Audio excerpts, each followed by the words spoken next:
Il y a d'autres recherches que vous pensez qu'on ne parle pas assez, mais qui sont importantes à mentionner, auxquelles vous participez ou d'autres chercheurs? Je pense que dans les maladies chroniques, Mhm.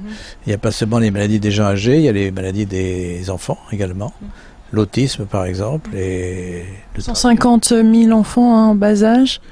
en France, oui. Enfin, et ce nombre augmente constamment, ça depuis une vingtaine d'années. Donc c'est une véritable épidémie maintenant. Alors il y a bien sûr beaucoup de causes qu'on peut invoquer, mais en tout cas, ce que nous avons observé, c'est qu'il y a une piste infectieuse assez solide. C'est-à-dire qu'on détecte des signaux d'origine bactérienne dans le sang de ces enfants, très souvent. Et la chose très importante, c'est que si on traite ces infections latentes par des antibiotiques à long terme, on guérit ces enfants. Au moins plus d'un sur deux. Parlez-nous de cette bactérie Borrelia, parce qu'elle semble, certains groupes de médecins, dont Crodimed, si je ne m'abuse, disent que 80% des Français ont cette bactérie.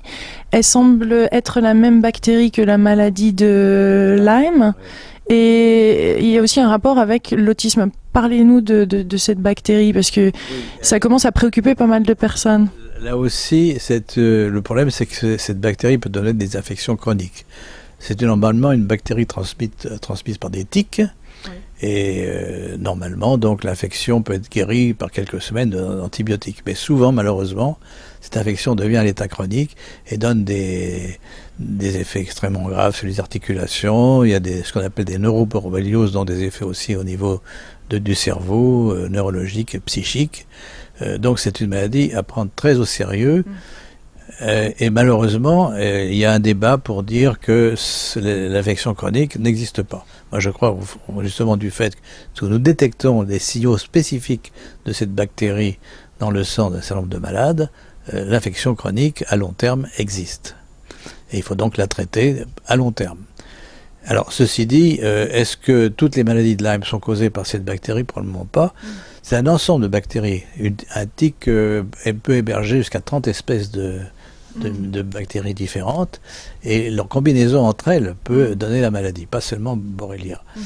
Et pour vous citer, donc, vous parliez de l'autisme, effectivement, on détecte sur une minorité d'enfants cette bactérie dans l'autisme, mais c'est surtout associé à des signes neurologiques, notamment graves comme les épilepsies. Mais elle se traite de la même façon, donc par des traitements antibiotiques à long terme. Et est-ce que le problème, effectivement, c'est que c'est sous-estimé par les médecins. Et donc souvent, en plus les tests ne sont pas très fiables, hein, les tests sérologiques. Nous préférons utiliser des tests moléculaires, ce qu'on appelle la PCR, qui va détecter des traces de l'ADN du virus, et surtout notre fameuse technique des signaux qui permet aussi de détecter très précocement ces infections chroniques. Donc là aussi, c'est quand même une maladie, on en parle très peu. Il n'y a pas vraiment de budget derrière. Non, effectivement, c'est une maladie, on peut dire, générale, pas seulement en France. Tout le monde entier est infecté. C'est pas, je dirais pas comme le sida, mais presque, c'est pas, en fait, cette bactérie est proche du spirochète de la syphilis. C'est la même famille que le spirochète de la syphilis. Bien sûr, la syphilis maintenant est beaucoup plus rare, mais elle est remplacée justement par la maladie de Lyme. C'est pas transmis sexuellement en général, d'ailleurs c'est transmis par les piqûres de tiques, mais aussi de la mère à l'enfant. Il y a probablement aussi d'autres voies de transmission qu'on ne connaît pas. Aux États-Unis, au moins, on voit clairement des panneaux qui préviennent les gens. Il y a un petit peu plus de prévention. C'est pareil, il y a plus de communication à ce niveau-là. Les gens ne sont pas avertis. Hein, il y a des associations très puissantes de malades ou de parents d'enfants atteints, mais il y a aussi des grands débats parce que là, il y a des problèmes aussi économiques, n'est-ce pas? Souvent, aux États-Unis, les assurances sont privées. Il n'y a pas un système de sécurité sociale collectif, n'est-ce pas? Ce sont des assurances privées, et celles-ci discutent point par point, si vous voulez, est-ce que la maladie est vraiment liée à la bactérie? Est-ce qu'on en trouve des traces dans les infections chroniques? Donc il y a des ensembles de médecins et de groupes d'assurance qui disent non, c'est pas remboursable parce que ça n'est pas lié à une bactérie. Le traitement antibiotique n'est pas remboursable parce qu'il n'est pas lié à une bactérie. Enfin, là aussi, les choses évoluent et moi, je pousse aussi, bien sûr, oui. Dans ce sens, nous avons des contacts avec des associations américaines qui sont très concernées, bien sûr. Et en France, comment on réagit quand vous avez ce même discours? Vous devez changer de discours? Non, c'est le même discours, n'est-ce pas? Mais c'est très peu connu. Alors qu'il y a des régions, en général, ce sont des animaux sauvages qui sont d'abord infectés par des tiques qui portent cette bactérie. Mais du fait de la croissance des zones cultivées ou en rapport avec des maisons, ces animaux sauvages deviennent de plus en plus proches des animaux domestiques et de l'homme, n'est-ce pas? Notamment dans les campagnes. Et donc là, c'est un risque qui augmente. Est-ce que vous avez fait d'autres recherches au niveau de la maladie de Lyme? D'autres choses que vous aimeriez nous parler? En ce qui concerne la maladie de Lyme, nous avons des tests très précis, mais qui justement nous renseignent sur le fait que Borrelia, cette fameuse bactérie, n'est pas toujours impliquée, n'est-ce pas? Vous avez des maladies similaires qu'on appelle aussi Lyme, mais où il n'y a pas de Borrelia. Peut-être d'autres bactéries intracellulaires qui jouent le même rôle. Est-ce que vous pensez qu'il y a quelque chose à ajouter à cette conversation? Il y a beaucoup de choses, mais quelque chose qui vous tiendra à cœur? On va insister sur le nouveau modèle qu'on doit instituer, un modèle de prévention. Oui. C'est fondamental et on dépense très peu d'argent finalement dans la recherche ou à la prévention. Donc ma proposition, c'est qu'on dépense 50% des crédits de recherche à la prévention. Alors là, qui dit prévention, bien sûr, il y a déjà l'éducation, etc., qui jouent un rôle important, mais moi je parle surtout à la prévention par des méthodes médicales et scientifiques, n'est-ce pas? Et là, on peut faire beaucoup.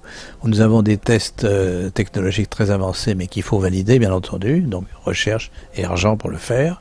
Les essais cliniques coûtent beaucoup d'argent.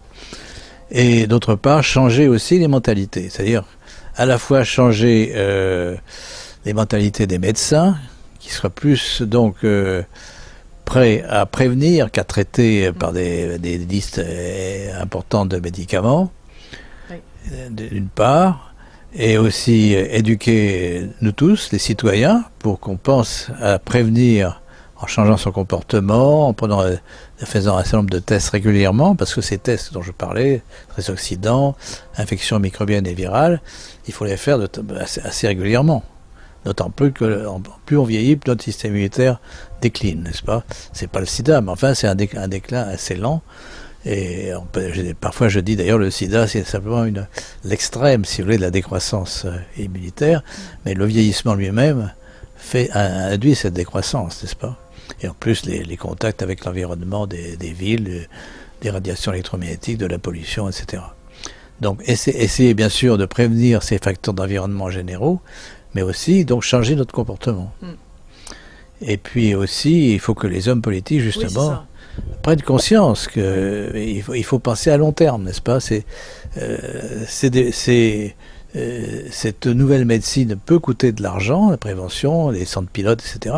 Mais à long terme, elle va rapporter, elle va au contraire diminuer les dépenses, parce qu'on n'aura pas cette charge de plus en plus lourde des personnes âgées dans les maisons de retraite, atteintes d'Alzheimer, ou le traitement des cancers et du sida d'ailleurs aussi, qui sont des traitements longs de chimiothérapie.